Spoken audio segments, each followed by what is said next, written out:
Welcome to DMI 100, Unit 4. Today we're learning how to record in GarageBand. The first thing you need to do is open GarageBand. And you'll probably see this screen from where we had Magic GarageBand open the other day. What we're going to do right now is click on New Project. And you'll see a whole bunch of options over here: piano, electric guitar, voice, loops. We'll get to some of this stuff later on. Right now, piano is where we're going, so be sure piano is blue there and click choose. It's going to give us an option of where we want to save our new project here. And we're going to save it. It says up here mysong.band. .band is the default extension for GarageBand works or projects. We're going to change this one, however, from mysong to unit for example.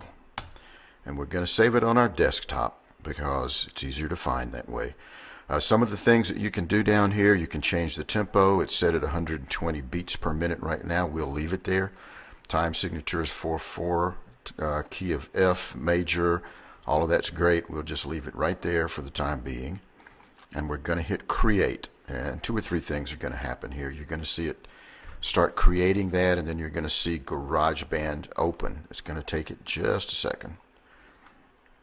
Okay, here comes GarageBand. We're going to minimize that just for the moment. Look right here on the desktop, and you'll see unit for example .band over here on the right hand side. This is the one we just created. So that's where whatever we record here is going to go into that folder. And we'll open GarageBand back up again, and you'll see the first thing that's there is grand piano. And if I still have my little USB thing plugged in here, so you'll see that it's making sound, and it sounds similar to a grand piano. Along in your book with me on page 375, where it says exploring the GarageBand window.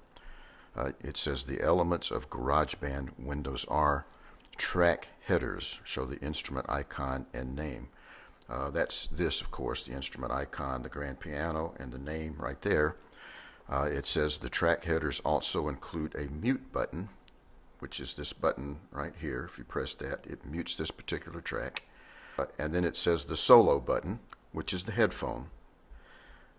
And then it says a record enable button. Now that button is not there by default. If you want to see that button, you'll need to go to track and enable multi-track recording. If you click that, you'll see this little red button right here appear. And that is in fact your record enable button. And then it says a lock button to protect the track and its contents from unintended changes, which is a great little gizmo to have, but that also does not appear by default. You'll need to go to the track again and click Show Track Lock. And then you'll see right there where this little lock will pop up. And that does exactly what it says that it does. It protects your track and the contents from changes. Next is the track mixer. And we talked about this a little bit in the last unit, but you can see it right here. This knob right here handles the panorama. It tells you where to put your sound in relation to the left-right axis.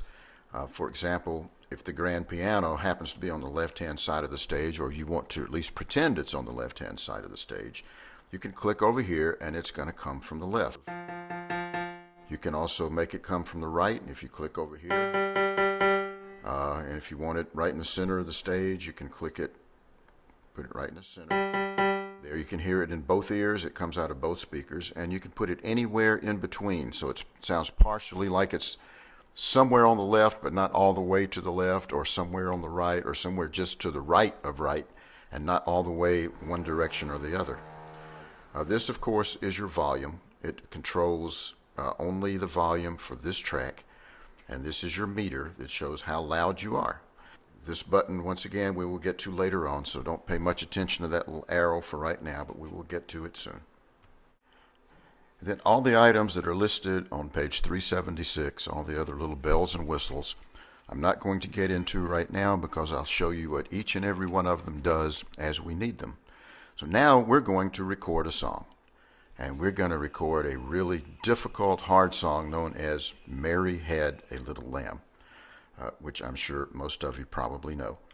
And the first thing that we're going to do is record just a simple little dummy track so we'll know where we are in this song. We're going to go in GarageBand up to Control, and we're going to have a count in because we want to be able to hear it counting. We're also going to click on metronome so we'll hear the click as we play along so we can play in tempo. So we're going to hit the little red button down here, and it's going to give us 4 clicks, and we'll know to start playing at the end of those 4 clicks.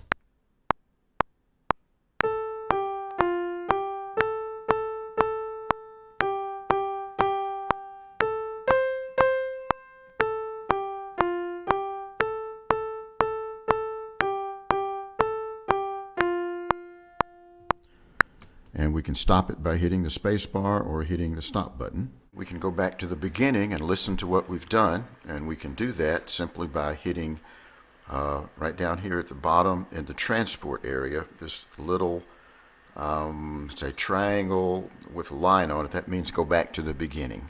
We're going to click that, and we'll hit the space bar to play it.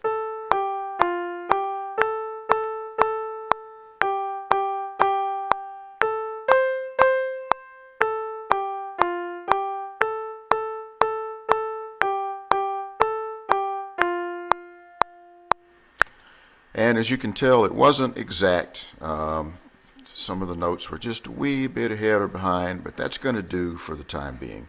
We're not going to change it right now. And you also heard that the click was still in it. We're going to leave the click in it because we're going to record some more stuff on top of it. Now I want to record a real piano track instead of just the dummy. And in order to do that, we're going to go down here to the lower left-hand corner where you see what appears to be a plus sign. And you'll see it says create a new track. If you'll click on that, you're going to get this screen up right here, and it gives you 3 options: software instrument, real instrument, electric guitar. And we'll get to the real instrument and electric guitar later, but we're going to stay with the software instrument for the moment. And you'll see that the piano has already been clicked, and we're going to go to create. For right now, we want the piano sound to stay, so we're just going to leave it on piano. So to record our piano track, we have highlighted the track, and we're going to go click the little red dot, and you'll hear the 4 clicks for count off, and then we'll play. Let's see what happens.